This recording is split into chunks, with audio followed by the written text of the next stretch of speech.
सुप्रभात प्यारे बच्चों, कैसे हैं आप? आशा करती हूँ आप सभी स्वस्थ होंगे। आज हम संस्कृत की कक्षा में वर्ण विचार के विषय में जानकारी प्राप्त करेंगे। वर्ण वर्ण क्या होता है? वह छोटी से छोटी ध्वनि जिसके टुकड़े नहीं किए जा सकते वर्ण अथवा अक्षर कहलाती है। जैसे अ, ई, उ, क हलंत, च हलंत, प हलंत आदि, जिनको हम और तोड़ नहीं सकते, जिनके हम और टुकड़े नहीं कर सकते, उनको हम क्या कहते हैं? वर्ण कहते हैं। जैसे देखो अ को हम नहीं तोड़ सकते। ई, उ, क हलंत है। अगर हमारे पास क होता तो क को तो हम तोड़ सकते थे। कैसे तोड़ सकते थे? क किस में टूट जाता? क हलंत प्लस अ में टूट जाता। तो इसलिए अब जो क हलंत है ये इसके आगे टुकड़े नहीं हो सकते। तो जो व्यंजन के साथ हलंत आ जाता है तो उसका मतलब क्या होता है? ये हलंत का मतलब होता है आधा अक्षर। इसमें जो अ मिला हुआ था वो अब इसमें से निकल गया है। तो क, च, प, क से लेकर म तक ये सारे जो व्यंजन हैं इनमें अ मिला हुआ होता है। इसके बारे में हम आगे पढ़ेंगे। तो हम क्या कहते हैं कि वर्ण कौन सी है? वर्ण क्या होते हैं? वह छोटी से छोटी ध्वनि जिसके टुकड़े नहीं हो सकते वर्ण कहलाती है, वर्ण या अक्षर कहलाती है। वर्ण के प्रकार, वर्ण के 3 प्रकार हैं। वर्ण के 3 प्रकार हैं। कौन कौन से वर्ण होते हैं? स्वर, व्यंजन, अयोगवा। 3 तरह के वर्ण होते हैं जिनमें क्या क्या मिले होते हैं? स्वर, व्यंजन और अयोगवा। स्वर जिन वर्णों का उच्चारण करते समय अन्य वर्ण की सहायता न लेनी पड़े उन्हें स्वर कहते हैं। जब हम किसी वर्ण को बोलते हैं, जब हम बोलते हैं किसी भी वर्ण को, लेकिन बोलते समय किसी और की सहायता ना लें तो उसे हम क्या कहते हैं? स्वर कहते हैं। जैसे अ, आ, ई, उ आदि, ये सारे जो हैं ये क्या हैं? स्वर हैं। इनको जब हम बोलेंगे तो हमें किसी की सहायता नहीं लेनी पड़ती, सिर्फ स्वर ही अपनी स्वयं की जो है सहायता से बोले जाते हैं। स्वर, अब जो स्वर हैं, पहले हमने वर्ण के भेद किए कि वर्ण के 3 भेद हैं, स्वर, व्यंजन और अयोगवा। अब हम स्वर पढ़ रहे हैं तो स्वर में भी हमें आगे किसके भेद पढ़ने हैं? स्वर 3 तरह के स्वर होते हैं। कौन कौन से स्वर होते हैं वो? ह्रस्व स्वर, दीर्घ स्वर और प्लुत स्वर। ह्रस्व स्वर जिन वर्णों के उच्चारण में कम से कम समय लगता है और मुंह कम खुलता है। जब हम बोलते हैं तो उनको हम जल्दी से बोल जाते हैं, हमारा मुंह भी कम खुलता है, उन्हें हम क्या कहते हैं? ह्रस्व स्वर कहते हैं। जैसे अ, ई, उ, री और लरी, ये 5 ह्रस्व स्वर हैं। ये संस्कृत में ही यूज होता है, लरी। ये 5 ह्रस्व स्वर हैं। ह्रस्व स्वर संस्कृत में कितने हैं? 5। अ, ई, उ, री और लरी। दीर्घ स्वर नंबर 2 पे आता है। दीर्घ स्वर जिन स्वरों के उच्चारण में ह्रस्व स्वरों के उच्चारण से दुगना, डबल टाइम लगता है। जो हम ह्रस्व स्वर बोलते हैं अ, ई बोलते हैं, और जब हम दीर्घ स्वर बोलना होता है वो क्या होता है? आ, ई, उ। अब देखो इनमें डबल टाइम लगा। किसके कंपैरिजन?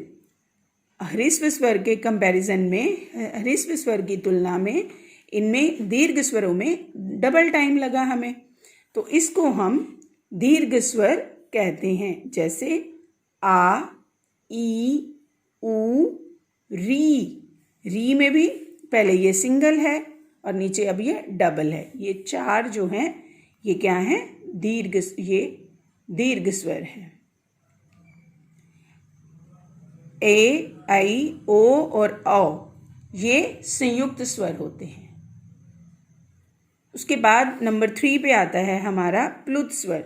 जिन स्वर वर्णों के उच्चारण में दीर्घ से भी अधिक समय लगता है, दीर्घ स्वर से भी अधिक समय लगता है, उन्हें हम क्या कहते हैं? प्लुत स्वर कहते हैं।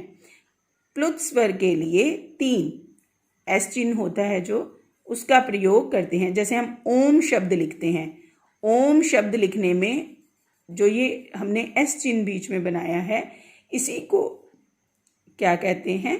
प्लुत स्वर कहा गया है।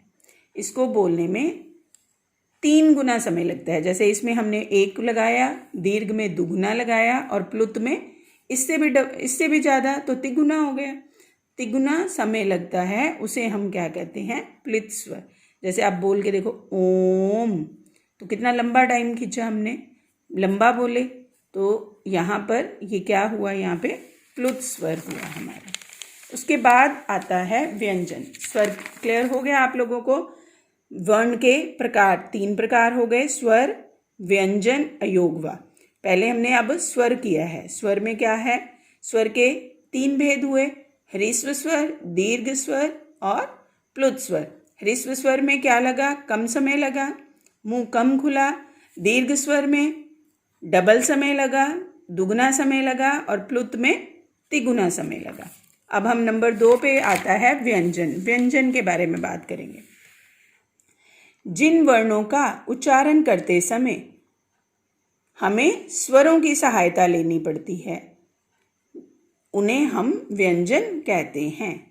जैसे क, ख, ग, घ आदि, क से लेके म तक जब हम बात करेंगे तो ये सारे जो क्या हैं? व्यंजन हैं। दोबारा देखो, जिन वर्णों का उच्चारण करते समय स्वरों की सहायता लेनी पड़ती है, उन्हें व्यंजन कहते हैं। जैसे क, ख, ग आदि, ग, घ आदि। इन सभी व्यंजनों का उच्चारण करते हुए, जब हम इनको बोलते हैं, इनका उच्चारण करते हैं, तो हमें किसकी सहायता लेनी पड़ती है? अ की। अब देखो, अब एक एक वर्ण को मैंने आपको लिख कर बताया है उसके वर्ग के साथ, तो आपको अच्छे से क्लियर हो जाएगा कि कौन सा। जे देखो, क में 5 क की लाइन जब हम शुरू करते हैं, क वर्ग शुरू करते हैं, क, ख, ग, घ, ङ, तो इसमें जो 5 जो वर्ण हैं उसमें क्या मिलता है? अ मिलता है। देखो, इससे पहले हलंत है सब अक्षर के नीचे, सब अक्षरों के नीचे हलंत आया हुआ है। हलंत वाले अक्षर में जब हमने इसको पूरा लिखना है तो उसमें हमें क्या करना पड़ता है? अ मिलाना पड़ता है। जैसे क प्लस अ इज इक्वल टू, तब ये जाके क्या बनेगा? क। इसी तरह क, ख, ग, घ, ङ, च, छ, झ, झ, न। क वाले वर्ण में, क के लाइन में आए हुए सारे अक्षर वो क्या हो गया? क वर्ग। च की लाइन में आए हुए सारे अक्षर क्या हो गए? च वर्ग। इसी तरह ट की लाइन में आए हुए सारे अक्षर क्या हो गए? ट वर्ग। इसी तरह ये त वर्ग और प वर्ग, ये सारे हमारे व्यंजन हो गए, जिनमें क्या मिला हुआ होता है? अ। जब आधे अक्षर का प्रयोग करना हो तो उस व्यंजन के नीचे तिरछी रेखा खींची जाती है, जिसे हल कहा जाता है। हलंत लगाते हैं ना जब हम अक्षर में। अब संस्कृत में आप पढ़ोगे, 2 चीज़ें आपके लिए नहीं हैं, हलंत और विसर्ग। जैसे क, ख, ग, हल वर्ण को आधे अक्षर के रूप में भी जाना जाता है। जैसे क हलंत, तो इसको आधा क जैसे हमने लिखा, ख हलंत आधा ख, ग हलंत। इसी तरह जो भी अक्षर हमने आधा लिखना होता है उसके नीचे या तो हलंत लगा दिया जाता है, जहाँ उस अक्षर को हम आधा लिख लेते हैं। अब ये तो हमने पढ़े व्यंजन, और उसके बाद हम पढ़ेंगे कि व्यंजन के कितने भेद हैं। व्यंजन के भी 3 भेद हैं। व्यंजन नंबर 1 पे क्या आएगा? स्पर्श व्यंजन। नंबर 2 पे आएगा अंतस्थ, और नंबर 3 पे ऊष्म व्यंजन।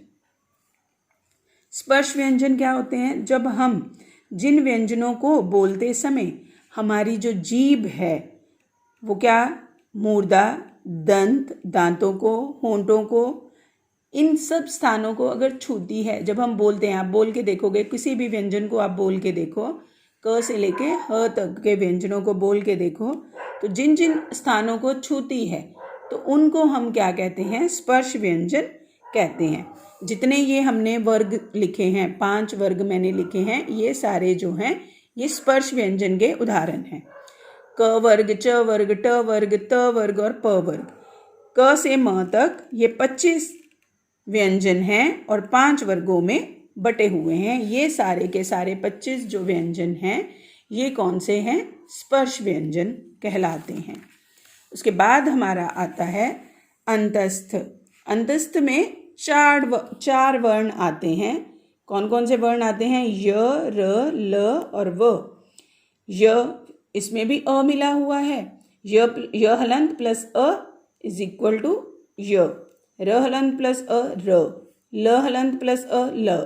व हलंत प्लस अ व। इसी तरह नंबर 3 पे आता है ऊष्म व्यंजन। ऊष्म व्यंजन क्या होता है? जिन वर्णों का उच्चारण करते समय ऊष्मा पैदा होती है। जब हम बोलते हैं तो क्या होता है कि हवा जो मुंह से निकलती है वो रगड़ कर बाहर निकलती है, घर्षण के साथ निकलती है, तो उसको या हम क्या कहते हैं? जिनको बोलते समय ऊष्मा पैदा होती है, ऊष्मा मीन्स गर्मी पैदा होती है, वो ऊष्म व्यंजन होते हैं। ये भी 4 हैं। कौन कौन से हैं? श, स, ह, श, स, ह। ये 4 व्यंजन हैं। अब बोल के देखो इनको। श, इसमें भी अ मिलाते हैं, जैसे श प्लस अ, श हलंत प्लस अ इज इक्वल टू श प्लस अ। ये भी क्या बन गया? श। इसमें अ मिला हुआ है। जब आप बोल रहे हो तो आप देखो कि आपकी जो हवा है मुंह से कैसे निकल रही है। स हलंत प्लस अ, स। ह हलंत प्लस अ, ह। तो ये आपको क्लियर हो गया व्यंजन के 3 भेद: स्पर्श, अंतस्थ और ऊष्म व्यंजन। सबसे पहले हमने वर्ण के कितने किए थे? वर्ण के 3 भेद होते हैं। कौन कौन से थे वर्ण के 3 भेद? स्वर, व्यंजन और अयोगवा। स्वर में हमारे कौन कौन से भेद आए थे? ह्रस्व स्वर, दीर्घ स्वर और प्लुत स्वर। स्वर के 3 भेद: ह्रस्व स्वर, दीर्घ स्वर और प्लुत स्वर। और अब व्यंजन के हमने 3 भेद किए। कौन कौन से? स्पर्श व्यंजन, अंतस्थ और अयोगवा, ऊष्म व्यंजन। कौन से किए? स्पर्श व्यंजन, अंतस्थ और ऊष्म व्यंजन। अब तीसरा हम करेंगे वर्ण का तीसरा भेद। पहला किया जब हमने स्वरों के बारे में पढ़ा, स्वर। दूसरा किया व्यंजन। और तीसरा अब क्या करेंगे? अयोगवा। अयोगवा वो जो वर्ण अकेले नहीं रह सकते, अयोगवा कहलाते हैं। इनका उच्चारण स्वर के बाद होता है, जैसे अंग। ये अनुस्वार, अनुनासिक और विसर्ग होते हैं। ठीक है, आपने पहले हिंदी में भी पढ़ा होगा। जैसे अ के ऊपर अनुस्वार आया तो उसको हम क्या नाम देंगे? अनुस्वार। फिर चंद्रबिंदु जब आता है तो वो क्या कहलाता है? अनुनासिक। और जब लास्ट में आएगा तो वो क्या कहलाएगा? विसर्ग कहलाएगा। अयोगवा के भेद। अब इसके भी 3 भेद हो गए। कौन कौन से? अनुस्वार, अनुनासिक और विसर्ग। अनुस्वार क्या होता है? इन वर्णों का उच्चारण करते समय जो हवा है वो नाक के द्वारा बाहर निकलती है। अनुस्वार का प्रयोग किसी स्वर के बाद न या म अक्षर के, जब आधा न और आधा म हो तो उसकी जगह पर हम क्या करते हैं? अनुस्वार, जो बिंदी लगाते हैं, अनुस्वार बोलते हैं। कई बच्चे बोल देते हैं ना, इस पर बिंदी लगाएंगे। बिंदी गलत, उसको क्या बोलते हैं? हम अनुस्वार बोलते हैं। जैसे संस्कृत, तो देखो हवा जब संस्कृत बोल रहे हैं तो हवा बाहर निकल रही है। हिंदी, हवा जब बाहर निकलती है नाक के द्वारा तो वहाँ पर किसका प्रयोग होता है? अनुस्वार का प्रयोग होता है। और भी बहुत सारे एग्जाम्पल आप ले सकते हैं इसमें। उसके बाद आता है अनुनासिक। इनके उच्चारण में वायु मुख तथा नासिका दोनों से बाहर निकलती है। जब हमारे नाक और मुंह दोनों से हवा बाहर निकलती है तो उसको हम क्या कहते हैं? अनुनासिक कहते हैं। इन्हें चंद्र बिंदु भी कहा जाता है, जैसे सांस, आंख, चांद, नाक और मुंह दोनों से निकल रही है। उसके बाद तीसरे नंबर पे आता है विसर्ग। विसर्ग का उच्चारण कुछ ह की तरह होता है। जैसे हमने किसी भी अक्षर में पढ़ते हैं, जब दो बिंदियां जो लास्ट में लगी होती हैं, दो बिंदी बोल देते हैं, वो गलत होता है। इसको हम क्या बोलते हैं? विसर्ग बोलते हैं। विसर्ग का उच्चारण ह, इसमें ह तो प्रॉपर नहीं होता, लेकिन ह जैसी साउंड होती है। जैसे अतः, प्रायः, पुनः आदि। जैसे आप और भी वर्ड किए हैं अभी आपने संस्कृत में, अश्वः, वह नहीं बोलते हैं, चषकः, अह की आवाज़ आती है। आशा करती हूँ कि आपको ये समझ आया होगा। इसको आप अच्छे से पढ़ेंगे और अपनी नोटबुक में लिखेंगे और याद करेंगे। धन्यवाद।